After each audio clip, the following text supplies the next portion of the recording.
Aquele que encontra uma esposa acha o bem e alcança a benevolência do Senhor.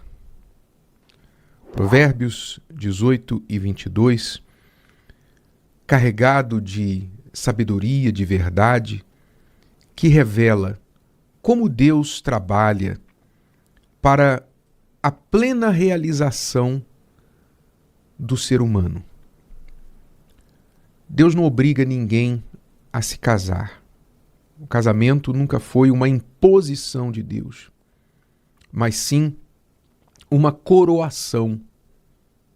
A palavra também diz que a mulher virtuosa é a coroa do seu marido, não é?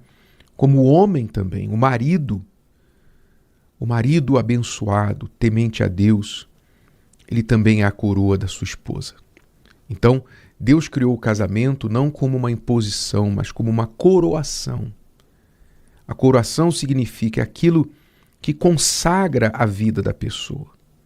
A pessoa que é coroada, seja um rei, literalmente, ou seja, uma pessoa no seu campo de atuação, seja um esporte, a pessoa que é coroada, premiada com o primeiro lugar, o empresário que alcança o topo do seu negócio, no seu ramo, seja como for.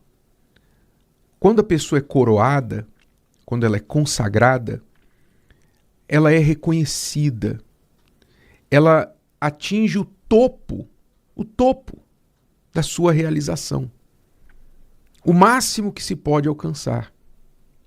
E assim Deus criou e pretendeu que fosse o casamento, não como uma imposição. O próprio Senhor Jesus disse que nem todos estão preparados para o casamento. Lá em Mateus 19 você lê isso. Nem todos têm condições de aceitar as condições do casamento. Nem todos, porque o casamento é muito, muito bom. Como diz aqui, aquele que encontra uma esposa acha o bem e alcança a benevolência do Senhor. Quer dizer, um casamento abençoado é como você... Eu nunca ganhei na loteria, acho que nunca joguei na loteria, mas eu imagino que a pessoa que ganha na loteria, né, que ganha sozinho o prêmio da loteria, ela deve se sentir, poxa, olha só, que sorte que eu tive, que sorte. As chances de alguém ganhar esse prêmio eram tão pequenas e eu fui o único que ganhou esse prêmio. Então a pessoa se sente assim, lisonjeada, ela se sente realmente sortuda. E assim é o casamento abençoado. Muito mais do que sorte, é a benevolência do Senhor. A pessoa alcançou a benevolência, em outras palavras, poxa, Deus foi tão bom comigo, Deus tem sido tão bom para comigo. Eu não merecia isso, mas Ele me regalou, me presenteou com esta esposa, com este marido. Só quem tem sabe o que eu estou falando. Só quem tem sabe o que eu estou falando. E eu posso falar com você sobre isso, graças a Deus, que eu encontrei uma esposa, achei o bem, alcancei a benevolência do Senhor. Então, Deus criou o casamento não como uma imposição, mas como uma consagração, uma coroação da vida da pessoa. Depende dela, Deus nunca impõe nada ao ser humano. Deus deu ao ser humano a liberdade de escolha. Então, muitas pessoas dizem, não é para mim, eu não quero, porque, como eu dizia, as condições para que um casamento seja feliz, elas nem todos estão preparados para cumpri-las.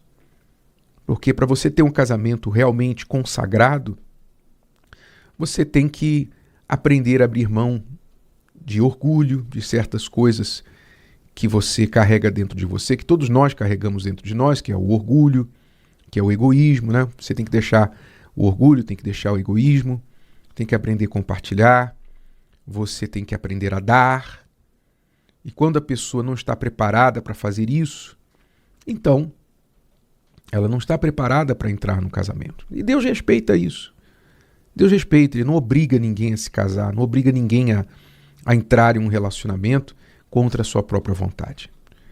Cada um com a sua escolha, não é? Há pessoas que dizem assim, eu estou bem sozinho. Amém. Graças a Deus. Siga bem sozinho. Se você está bem sozinho, amém. Deus falou que não é bom que o homem viva só. Mas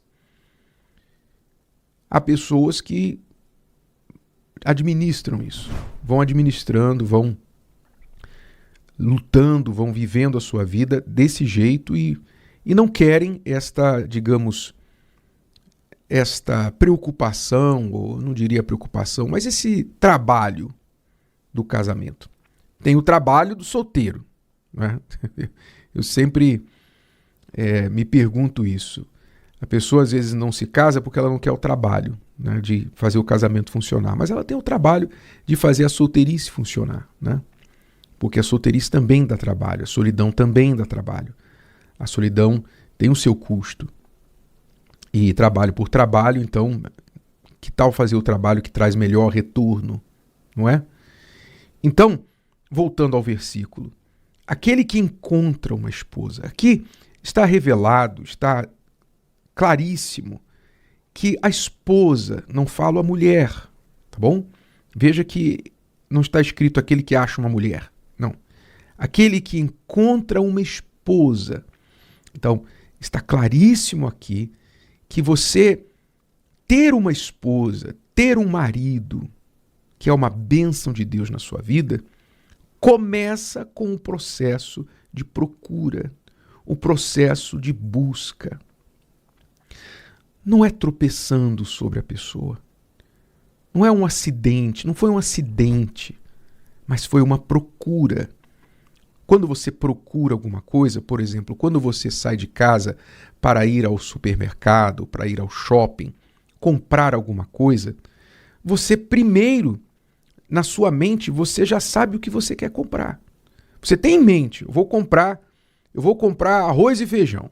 Então, você sai de casa para ir ao mercado comprar arroz e feijão. Então, você vai com arroz e feijão na cabeça. Então, você sabe qual mercado você vai, você sabe onde tem o preço, o feijão que você gosta, o arroz que você gosta e tal. Então, você chega ali e vai direto no corredor, na parte do supermercado que está o arroz e o feijão, e você compra o que você foi buscar. Antes de você sair de casa, você já sabia o que você queria. Você tinha um critério, em outras palavras. Você não saiu de casa dizendo, vou comprar comida. Comida, tem muitos tipos de comida. Você saiu de casa pensando, eu vou comprar arroz e feijão. Então, havia um critério. Ora, da mesma forma, aquele que busca uma esposa, busca um marido, tem que ter um critério. As pessoas, infelizmente, elas não têm sabido procurar, não têm sabido nem definir o que elas querem antes de procurar. Porque para procurar, primeiro você tem que saber o que você procura. O que é que eu procuro numa pessoa? Então vem os critérios, às vezes, fúteis e inúteis, que elas colocam para elas mesmas e até encontram, às vezes, aqueles critérios. Ou se não encontram, não dão a chance à pessoa que não se encaixa naqueles critérios. E aí elas já fracassam antes de começar, porque erram nos critérios. E então encontra a pessoa errada, ou não encontra a pessoa que elas definiram para aquele critério e morrem com os burros na água. Então Deus determina aqui que ter uma esposa, ter um marido dele, começa com uma procura. E a procura, ela tem que ser seletiva, ela tem que ser inteligente. A procura começa com certos critérios. E esse achar o bem aqui demonstra o prêmio, o resultado desta procura. Às vezes você procura e você acha logo de cara. Às vezes você tem que procurar várias vezes. Procura aqui, procura ali, e não acha, e não encaixa. E você vai procurando, você vai buscando. Então, Deus determina que nós sejamos proativos nisso. Ele se oferece para nos guiar. O Espírito Santo quer guiar, Deus quer guiar, Deus quer orientar. Mas as pessoas, às vezes, insistem em buscar com os próprios olhos, buscar com o próprio coração, como foi o caso de Sansão. Se você ler a história de Sansão lá no livro de Juízes, você vai ver, houve um momento da vida de Sansão que Sansão se apaixonou por uma mulher filisteia, uma mulher dos filisteus. E então foi ao seu pai e à sua mãe e pediu: eu quero essa mulher aqui. E os pais de Sansão falaram para ele assim: meu filho, poxa, tem tanta mulher aqui em Israel. Você sabe que o nosso povo não casa com estrangeiros. Tanta mulher em Israel, você quer tomar uma mulher dos filisteus, do meio dos incircuncisos, dos nossos inimigos. Você quer uma mulher do meio dos nossos inimigos. Os pais de Sansão falaram.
Para ele. Sabe o que Sansão respondeu? Ele disse assim: olha, eu quero esta, porque ela agrada aos meus olhos. Ela agrada aos meus olhos. Pois é, escolheu com os olhos. Escolheu com os olhos. E você sabe no que deu, né?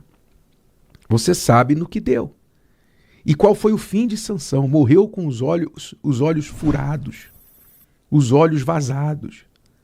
Porque ele era tão forte.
Mas o seu fraco era o seu coração, eram os seus olhos. Então as pessoas, infelizmente, elas recusam a receber a direção de Deus e vão escolhendo com o coração, vão escolhendo com os olhos, vão escolhendo de acordo com o que elas veem por aí. E então erram. Em vez de alcançar a benevolência do Senhor, alcançam a desgraça do diabo. Infelizmente. Mas quem quiser alcançar a benevolência do Senhor, ele está aí, oferecendo direção, sabedoria, oferecendo orientação, para que você então acerte na sua escolha e seja muito, muito feliz. A pergunta é: você está disposto a buscar essa direção de Deus? Ou você quer continuar seguindo seus olhos, seu coração e o jeito do mundo? Se o vídeo de hoje te ajudou, você conhece alguém que vai ser ajudado por essa mensagem, passe adiante. E se você ainda não inscreveu aqui no canal, inscreva-se agora. Até a próxima.